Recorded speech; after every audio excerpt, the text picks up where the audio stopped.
అనకాపల్లి జిల్లా ఎల్లమంచిలి సహకార సంఘాల ఉద్యోగులు ఈ నెల 16వ తేదీ నుంచి నిరవధిక సమ్మెలోకి వెళ్ళగా సమ్మె ఈ రోజుతో 9వ రోజుకు చేరుకుంది. సమస్యల పరిష్కారానికి ప్రభుత్వం వెంటనే చర్యలు తీసుకోవాలని సిఐటియు నేతలు డిమాండ్ చేశారు. సిఐటియు జిల్లా కార్యదర్శి ఆర్ రాము, రైతు సంఘం అనకాపల్లి జిల్లా అధ్యక్షుడు కర్రి అప్పారావు మద్దతు తెలిపారు.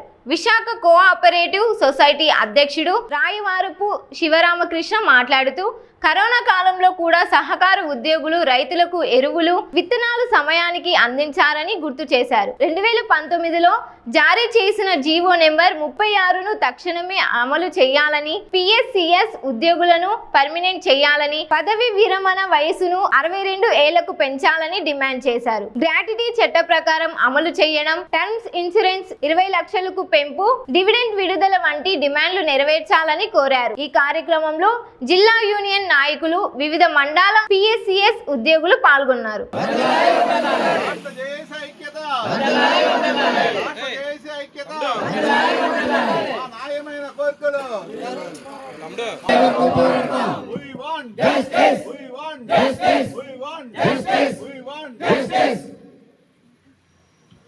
సోదరులారా, ఈ నిరసన కార్యక్రమంలో మనం చేస్తున్నటువంటి డిమాండ్స్ 1/3/2019 రిలీజ్ చేసిన జీవోలు 36ను వెంటనే అమలుపరచాలి.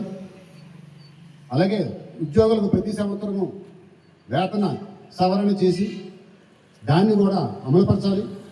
2019-2024 వేతన సవరణ వెంటనే అమలుపరిచి మాకు న్యాయం చేయవలసిందిగా కోరుతూ, అలాగే పదవి విరమణ పొందినటువంటి ఎంప్లాయీస్కి 2 లక్షల రూపాయలు గ్రాడ్యుటీ అన్నారు.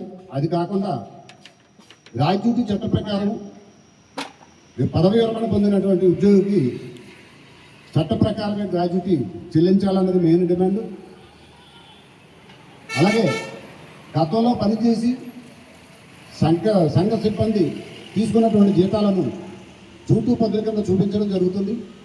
ఆ జూటులో ఉన్న సాలరీస్ని వెంటనే రద్దు చేసి జీతాల ఖర్చు కింద రాయవలసిందిగా కోరుతూ, అలాగే 2019 తర్వాత జాయిన్ అయినటువంటి ఉద్యోగులందరినీ కూడా పర్మనెంట్ చేయవలసిందిగా కోరుతూ డిమాండ్. అలాగే గత 6 సంవత్సరాలుగా సహకార సంఘాల ద్వారా గ్రామీణ రైతాంగానికి వ్యవసాయ పంట రుణాలు అందడం లేదు. గ్రామీణ స్థాయిలో సన్నా చిన్నకారు రైతులకు, కౌలుదారులకు అప్పు దొరక్క అనేక ఇబ్బందులు పడుతున్నారు. కొన్ని డిసిసిబీలు, పిఎస్సిఎస్లు ఇచ్చే రుణాలను డైరెక్ట్గా ఇస్తున్నారు. దీనివలన రైతులకు సరైన సమయంలో అప్పు దొరకపోవడమే కాకుండా సహకార సంఘాలు నష్టాలు కూడా పడుతున్నాయి.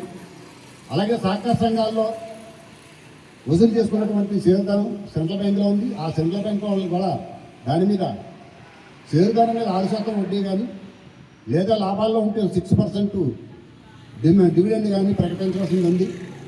గత 15 సంవత్సరాల వృత్తి కూడా సహకార సంఘాలకి జిల్లా కేంద్ర సహకార బ్యాంకుల ద్వారా ₹1 కూడా ఆర్థిక లాభం, ఆర్థిక సహాయం అందట్లేదు. ఓన్లీ ఫైనాన్సింగ్ బ్యాంకులు తప్ప ఏ రూపాయి కూడా సొసైటీకి మిగలకుండా అధిక వడ్డీలు, ఓవర్డ్యూ వడ్డీలు, పెనాల్టీ వడ్డీలు అన్నీ రికవరీ చేస్తూ సొసైటీని ఇంబ్యాలెన్స్కి మరియు నష్టాల ఊపిలోకి తోసేస్తున్నాయి. ఈ సెంట్రల్ బ్యాంకు యొక్క వడ్డీ విధానాన్ని రద్దు చేస్తూ సహకార సంఘాల్లో ఏ విధంగా అయితే అసలు వడ్డీ రికవరీ అవుతున్నదో దాన్ని మాత్రమే సెంట్రల్ బ్యాంకులో కూడా చెల్లించే విధంగా చర్యలు తీసుకోవాల్సిన అవసరం ఉంది. అలాగే సహకార సంఘాల్లో పేరుకుపోయినటువంటి వాయిదా మీరిన వడ్డీ రుణాలను కూడా పరిగణలో ఉంచుకుని రైతులు కూడా వడ్డీ రైతుని కల్పించవలసిందిగా కోరుతున్నాం. అలాగే ఉద్యోగుల యొక్క హెల్త్ ఇన్సూరెన్స్ గురించి కూడా గత 2 సంవత్సరాలు బట్టి పోరాటం చేస్తున్నాం. దాని మీద కూడా హెల్త్ కార్డులు కంప్యూటరైజేషన్ చేసే సమయంలో ఎంతోమంది ఒత్తిడికి లోనయ్యి ఆరోగ్యాలు పాడు చేసుకుని తిని తినక కూడా సంఘాల్లో ఉద్యోగాలు చేస్తున్నారు. అటువంటి ఎంప్లాయీస్కి హెల్త్ కార్డు కూడా ప్రయోజనం చేయలేని పరిస్థితుల్లో ఈ బ్యాంకులు ఉన్నాయి. మరి ఇలాంటి బ్యాంకులకి మన సహకార సంఘాలు ఏ విధంగా సహకరించాలి, ఎందుకు సహకరించాలి?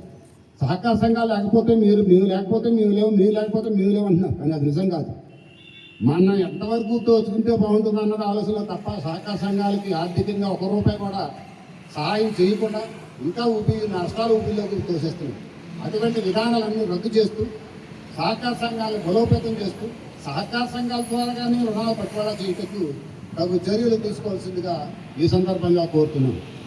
మనకు కావాల్సిన డిమాండ్లన్నీ నెరవేరే వరకు, అలాగే రాష్ట్ర జేఏసీ కమిటీ పిలుపునిచ్చే వరకు ఈ సమ్మెను కొనసాగిస్తామని ఇందు మూలన మీకు అందరికీ తెలియజేసుకుంటున్నాను. జిందాబాద్ జిందాబాద్ జిందాబాద్ జిందాబాద్ జిందాబాద్ జిందాబాద్.